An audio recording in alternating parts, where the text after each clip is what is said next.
আপনি কি টাকা দিয়ে সৎকা করেন?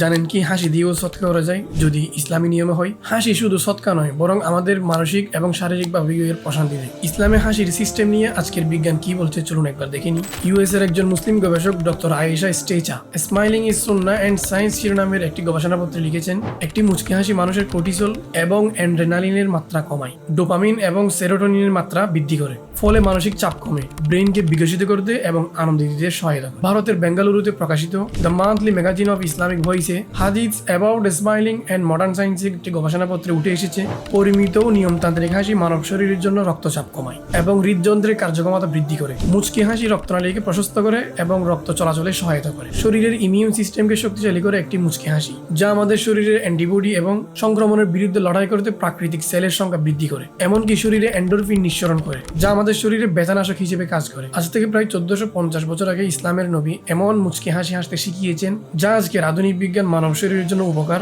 এবং ওষুধ হিসেবে সুন্দর ব্যাখ্যা দিচ্ছে। নবীজি সাল্লাল্লাহু আলাইহি ওয়াসাল্লাম কখনো অট্ট হাসি হাসতেন না, বরং মুচকি হাসি দিতেন। শিক্ষাও দিয়েছেন এভাবে: একে অপরের সাথে সাক্ষাতে মিলিত হলে সালাম কালাম এবং সৌহার্দ্যপূর্ণ আচরণ সাথে একটি মুচকি হাসি দিবে। এর মধ্যে সৎকার সওয়াব নিহিত রয়েছে। বিবিসি বাংলায় মনোবিজ্ঞানী ডক্টর ফারুক হোসেন লিখেছেন, হাসি আসার জন্য কিছু নির্দিষ্ট চেহারা এবং কিছু চিন্তা রয়েছে, যা চোখে পড়লে কিংবা ভাবনায় আসলে আমাদের ব্রেনে সিগন্যাল পাঠায়, এরপর আমাদের মুখে হাসি ফুটে। পরিমিত হাসির দ্বারা আমাদের হৃদযন্ত্রের এবং শ্বাসযন্ত্রের এক প্রকার ব্যায়াম হয়ে যায়। হাসি যেমন উপকার, তেমনি অট্ট হাসি কিংবা অধিক হাসি শরীরের জন্য ক্ষতিকর, সাথে সাথে ব্যক্তিত্বহীনতার পরিচয়ই বটে। হাদিসের ভাষ্যমতে অধিক হাসির কারণে ব্যক্তির হৃদয় শক্ত হয়ে যায়, আর বিজ্ঞানের ভাষ্যমতে অতিরিক্ত হাসির কারণে ব্যক্তির হাঁপানি কিংবা হার্নিয়ার সমস্যা দেখা দিতে পারে।